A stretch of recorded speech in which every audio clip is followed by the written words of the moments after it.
नमस्कार, मैं खै श्रीवास्तव भारत मौसम विज्ञान विभाग की साप्ताहिक मौसम परिचर्चा में आपका स्वागत करता हूं। इसमें हम देखेंगे कि पिछले एक सप्ताह के दौरान मौसम कैसा रहा और अगले 2 सप्ताह के दौरान मौसम के कैसे रहने की संभावना है। अगर हम देखें तो आप सभी को जैसे कि अवगत होगा कि भारत G20 की जो शिखर वार्ता हो रही है उसकी मेजबानी कर रहा है और इसके लिए भारत मौसम विज्ञान विभाग प्रतिदिन फोरकास्ट इशू कर रहा है। इसके साथ साथ आज से भारत मौसम विज्ञान विभाग ने एक 3 घंटे के अंतराल पर एक नौकास्ट सर्विस भी शुरू की है और इसको कि भारत मौसम विज्ञान विभाग की वेबसाइट से एवं ट्विटर या फेसबुक हैंडल के माध्यम से अपनी सुविधा अनुसार देखा जा सकता है। अगर हम मुख्य रूप से बात करें पिछले सप्ताह के दौरान तो हम पाएंगे जो हमारा मानसून ट्रफ था वो अपनी सामान्य स्थिति से उत्तर की ओर स्थित था, यानी कि जो हिमालय की तलहटी वहां पर केंद्रित था और पहले हाफ के दौरान यानी कि जो पहले 3 से 4 दिन थे पिछले सप्ताह के, वहां पर जो बारिश है उसमें काफी कमी देखी गई थी क्योंकि जो मानसून ट्रफ था वो अपने सामान्य स्थिति से उत्तर में हिमालय तलहटी के पास केंद्रित था। इसके साथ अगर हम देखेंगे तो 5 तारीख के आसपास 5 सितंबर को एक निम्न दबाव का क्षेत्र जो है वो बंगाल खाड़ी में उत्पन्न हुआ था, जिसके रिस्पेक्ट में जिसकी वजह से जो हमारा मानसून ट्रफ है इसका जो पूर्वी भाग है वो थोड़ा सा दक्षिण की ओर मूव किया था और 6 तारीख को जो पूर्व मानसून ट्रफ है वो अपने सामान्य स्थिति से दक्षिण में केंद्रित था और मानसून जो है एक एक्टिव कंडीशन में था। इसके साथ साथ अगर 7 तारीख के बारे में बात करें तो मानसून ट्रफ जो है वो उसकी आज की स्थिति ऐसी है कि वो जो भी सामान्य स्थिति है उससे दक्षिण में स्थित है और जो कि एक एक्टिव सिचुएशन जो है वो दर्शा रहा है। अगर हम अन्य सिस्टम की बात करें कि जो भारतवर्ष को प्रभावित कर रहे थे तो जैसे हमने अभी मानसून ट्रफ के बारे में बात की कि 4 तारीख तक ये अपने सामान्य पोजीशन से उत्तर में स्थित था, वहीं 5 तारीख को इसका जो पूर्वी सिरा है वो जो एक निम्न दबाव का क्षेत्र बना था 5 तारीख को उसके वजह से दक्षिण की ओर आ गया था और उसके साथ साथ 6 तारीख को पूरा मानसून ट्रफ जो है वो अपने सामान्य स्थिति से दक्षिण में केंद्रित था। वहीं अगर हम इस चित्र में बात करें जो कि आज की स्थिति दर्शा रहा है तो यहां भी हम देखेंगे कि मानसून ट्रफ जो है वो आज 7 तारीख को अपनी सामान्य स्थिति से दक्षिण में स्थित है। यह वही जो निम्न दबाव का क्षेत्र जो केंद्रित था 5 तारीख को जो बना था ये ज्यादा देर तक नहीं सस्टेन रहा, नहीं रहा, अपनी तीव्रता नहीं रख सका और 24 घंटों के बाद ही ये थोड़ा कमजोर हो गया और एक चक्रवाती परिसंचरण में तब्दील हो गया। ये चक्रवाती परिसंचरण जो है वो आज जो उड़ीसा के आंतरिक इलाके हैं वहां पर केंद्रित था। अगर हम दक्षिण भारत की बात करें तो आप देखेंगे कि कई सारे चक्रवाती परिसंचरण यानी कि साइक्लोन सर्कुलेशन जो है वो यहाँ पर दिखाए गए हैं जो पिछले सप्ताह में बने थे। तो 2 तारीख को ही जो हमारा उत्तरी इंटीरियर कर्नाटक है यानी कि उत्तरी आंतरिक कर्नाटक है, नॉर्थ इंडियन कर्नाटक, वहां पर एक साइक्लोन सर्कुलेशन या चक्रवाती परिसंचरण बना था। जो उत्तरी तमिलनाडु का क्षेत्र है वहां पर एक बना था और कोमोरिन क्षेत्र में भी एक साइक्लोन सर्कुलेशन बना था। इसके साथ साथ जो एक ट्रफ रेखाएं हैं वो आप देख सकते हैं कि 2 तारीख को जो कोमोरिन एरिया से लेकर के जो दक्षिण आंतरिक कर्नाटक तक केंद्रित थी, वहीं जो हमारा एक निम्न दबाव का क्षेत्र था इससे एक ट्रफ रेखा जो है वो जो दक्षिण पूर्वी उत्तर प्रदेश तक और इसी निम्न दबाव क्षेत्र से एक ट्रफ रेखा जो है तेलंगाना तक 5 तारीख को देखी गई थी। इसके अतिरिक्त हम और बात करें तो हम देखेंगे कि एक जो पश्चिमी विक्षोभ है वो आज जो उत्तरी भारत का इलाका है वहां पर केंद्रित है। इनके रिस्पेक्ट में हम बात करें कि पिछले एक सप्ताह के दौरान कैसा मौसम रिकॉर्ड किया गया, बारिश की क्या स्थिति रही, तो हम इस चित्र के माध्यम से देख सकते हैं कि जो ये चित्र है ये उन सभी जो हमारे मौसमी संभागों को यानी कि मेट्रोलॉजिकल सब डिवीजन दिखा रहा है जहां पर किसी तरह की सिग्निफिकेंट रेनफॉल यानी कि बहुत भारी वर्षा इत्यादि रिकॉर्ड की गई है। तो आप देखेंगे कि जो भी इस तरह की वर्षा रिकॉर्ड हुई है वो ज्यादातर जो पूर्वी भारत के इलाके हैं या फिर दक्षिण भारत के इलाके हैं वहीं पर ही केंद्रित थी। अगर हम इसको और विस्तार से देखें तो आप पाएंगे कि जो भी बारिश हुई है, जब वर्षा रिकॉर्ड की गई है वो ज्यादातर जो पूर्वी इलाका है उससे लगा हुआ जो हमारा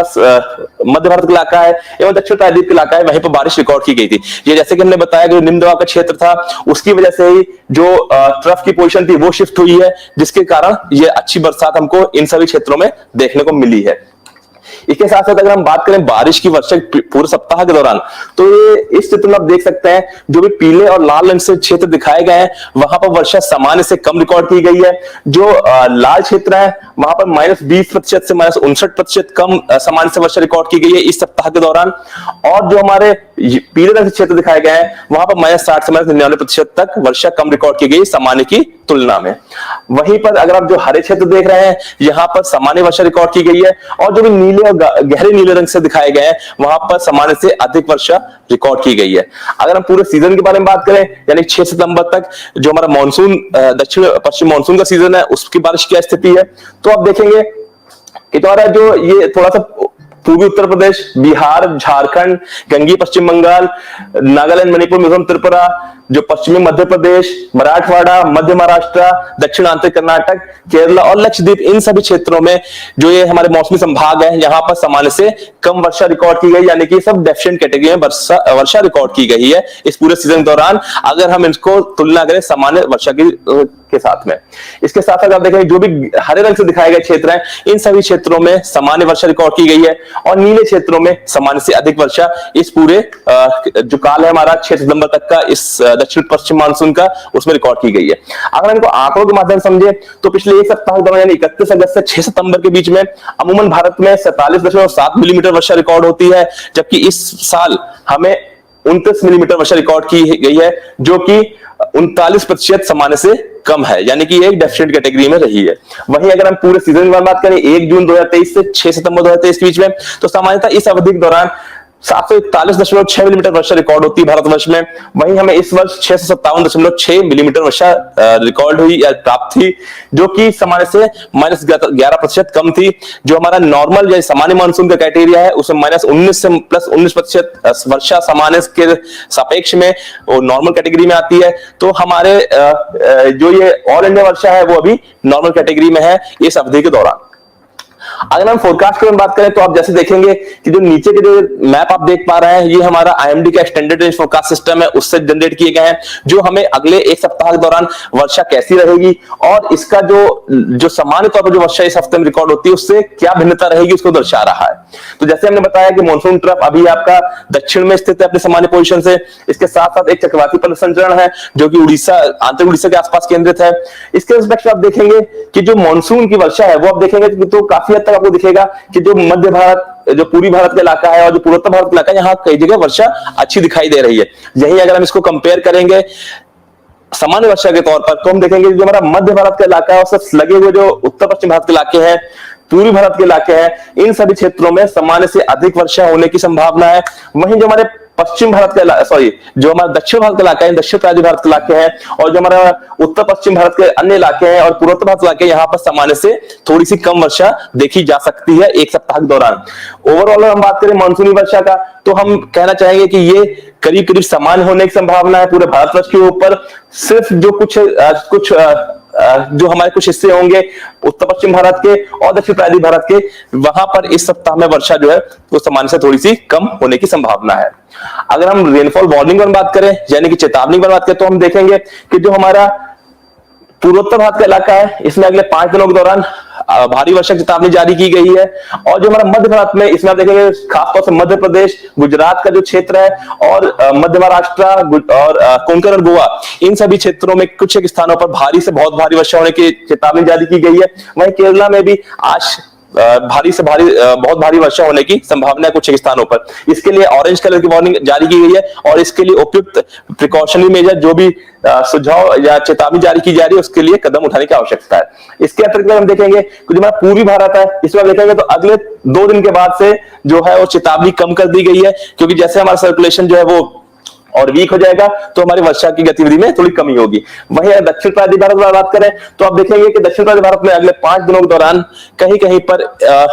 भारी वर्षा की चेतावनी जारी की गई है और इसके लिए येलो वार्निंग इशू की गई है। इसके साथ अंडमान निकोबार में बात करें तो डे 4 डे 5 10 और 11 तारीख को वर्षा कहीं कहीं कुछ स्थानों पर भारी वर्षा होने की चेतावनी जारी की गई है। अगर हम दूसरे सप्ताह की बात करें यानी 14 से 20 सितंबर 2023 के बारे में बात करें तो हम देख सकते हैं कि हमारा अनुमान यह है कि जो मानसून ट्रफ है उसका जो पोजीशन है वो या तो अपनी सामान्य स्थिति पर हो सकता है या उसके दक्षिण में उसके केंद्रित होने की संभावना है। इसकी वजह से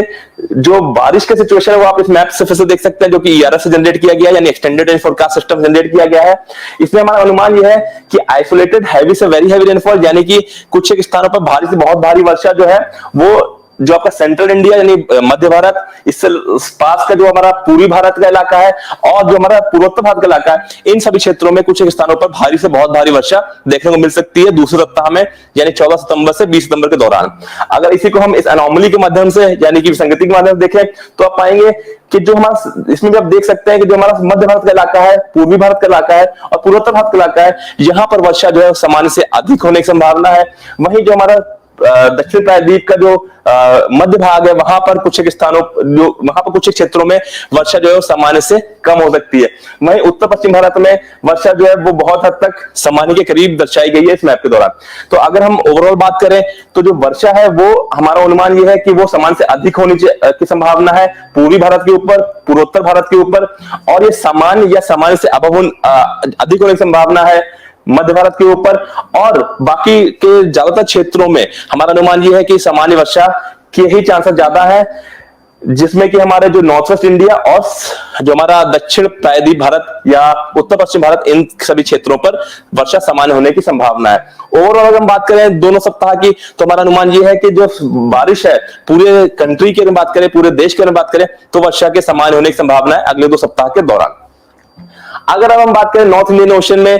साइक्लोजेनेसिस की, यानी कि जो डिप्रेशन या अवदाब का फॉर्मेशन होता है, उसकी क्या संभावना है, तो हमारा अनुमान यह है कि अगले 2 सप्ताह के दौरान हमारा अनुमान यह है कि एक चक्रवाती परिसंचरण जो है वो दूसरे सप्ताह में जो हमारा उत्तरी बे ऑफ बंगाल खाड़ी है और उससे लगा पूरी भारत है वहां पर फॉर्म हो सकता है, लेकिन इसके बहुत अधिक इंटेंसिफाई होकर के एक अवदाब या उससे अधिक इंटेंसिटी के किसी सिस्टम में परिवर्तित होने की संभावना बहुत ही कम है या नहीं है। इसलिए अभी हमारी तरफ से अगले 2 सप्ताह के दौरान साइक्लोजेनेसिस कोई प्रोबेबिलिटी नहीं दर्शाई गई है, यानी कि अगले 2 सप्ताह के दौरान कोई भी अवदाब बनने की संभावना बहुत ही कम है। इस हफ्ते के लिए इतना ही, अगले हफ्ते फिर से मिलेंगे इसी तरह की जानकारी के साथ में। तब तक के लिए किसी भी त्वरित जानकारी के लिए आप भारत मौसम विज्ञान विभाग की मौसम app, Damini app, Meghdoot app का इस्तेमाल कर सकते हैं, या फिर आप भारत मौसम विज्ञान विभाग के ट्विटर या फेसबुक हैंडल का भी इस्तेमाल करके जानकारी प्राप्त कर सकते हैं। फिर से मिलेंगे अगले सप्ताह, तब तक के लिए नमस्कार, जय हिंद।